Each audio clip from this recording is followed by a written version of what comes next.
E se os profetas da Bíblia não fossem apenas mensageiros de Deus, mas sabotadores conscientes de sistemas de poder? E se eles existissem justamente para impedir que estruturas religiosas, políticas e sociais se tornassem absolutas demais? A tradição costuma pintar os profetas como figuras espirituais isoladas, mas quando você lê os textos com atenção, percebe um padrão perturbador. Toda vez que um sistema se estabiliza demais, surge um profeta para quebrar tudo por dentro. Desde o início, os profetas nunca aparecem em momentos de caos total.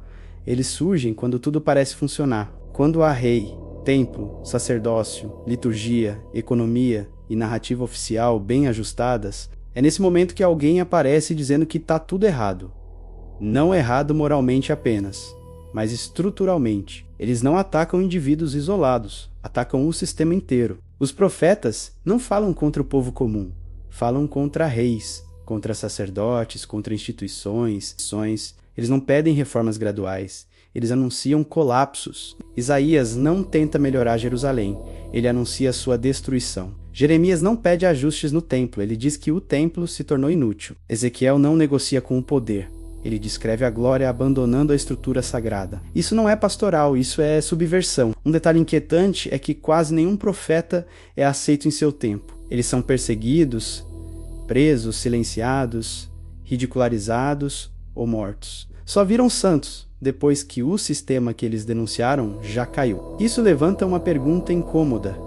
Se eles falavam a verdade, por que sempre pareciam errados enquanto estavam vivos? Talvez porque sistemas não reconhecem ameaças enquanto ainda estão operacionais. Há uma teoria pouco discutida de que os profetas não confrontavam apenas a corrupção moral, mas algo mais profundo, a automatização da fé. Quando a religião vira rotina, quando o sacrifício vira procedimento, quando a oração vira protocolo, o sistema substitui Deus.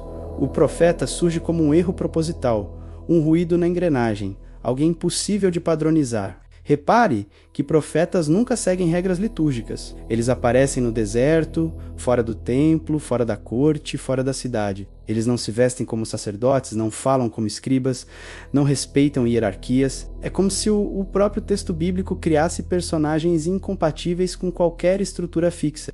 Eles não são gafes acidentais. São falhas inseridas de propósito. Jesus segue exatamente esse padrão, talvez de forma ainda mais radical. Ele não confronta Roma diretamente, mas desmonta a lógica do templo, do sábado, da pureza ritual, da autoridade religiosa. Ele não cria um novo sistema no lugar do antigo. Ele cria instabilidade. Por isso, ele não é morto pelos romanos por rebelião armada, mas entregue pelos líderes religiosos por ameaça estrutural. Existe uma leitura conspiratória forte que diz o seguinte: o maior medo de qualquer sistema não é a violência, é o imprevisível. E os profetas são totalmente imprevisíveis. Eles não podem ser comprados, programados ou previstos. Eles não respondem a incentivos, respondem a algo invisível. E isso é inaceitável para qualquer estrutura que dependa de controle. Talvez por isso, ao longo da história, religiões tenham transformado profetas em doutrinas, palavras vivas em textos fixos, denúncias em dogmas. O sistema aprende com o erro. Ele absorve o profeta depois que ele morre, mas garante que o próximo seja desacreditado enquanto ainda fala. No fundo, a Bíblia parece avisar que o problema nunca foi a ausência de Deus, mas o excesso de sistema no lugar dele. Profetas não vêm para organizar, vêm para desorganizar. Não vêm para construir, vêm para alertar que toda construção humana, cedo ou tarde, tenta ocupar um lugar que não é seu. E é exatamente no Apocalipse que esse conflito atinge o seu ápice. Ali, curiosamente, não há mais profetas sendo ouvidos. O que domina a narrativa é um sistema total, global, econômico, religioso e político ao mesmo tempo. Um sistema que controla quem pode comprar, vender, circular e existir.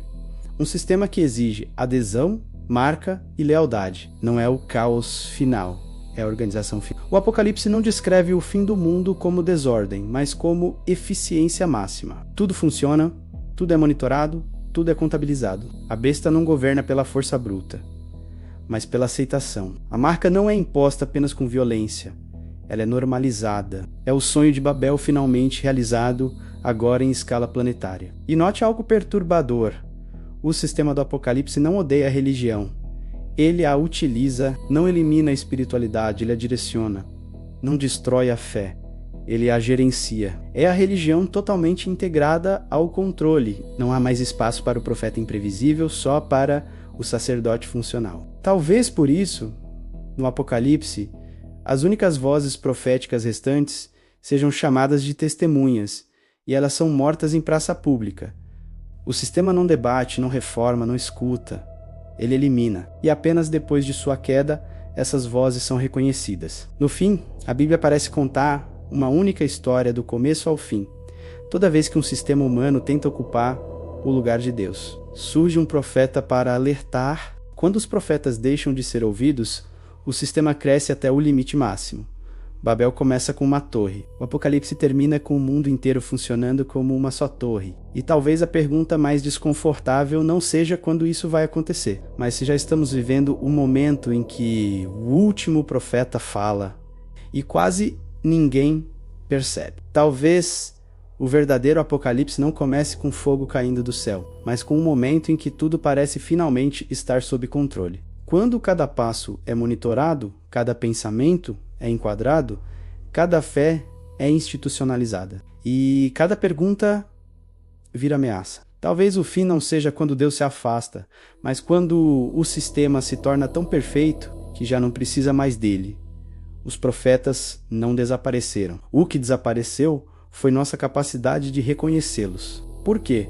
Um mundo viciado em estabilidade sempre confundirá verdade com perigo e silêncio com paz. E quando o último profeta falar, ele não vai soar como um santo, vai soar como um erro no sistema. Se esse vídeo bagunçou algo dentro de você, se ele fez você questionar certezas, olhar para a fé, para o poder e para o mundo de um jeito diferente, então esse canal é exatamente para você. Aqui nós não buscamos respostas fáceis. A gente foca naquilo que o sistema prefere que você nunca pergunte. Então se inscreve no canal, deixa seu like, porque cada apoio mantém esse espaço existindo fora da engrenagem. E toda vez que alguém ousa pensar diferente, um pequeno sistema cai.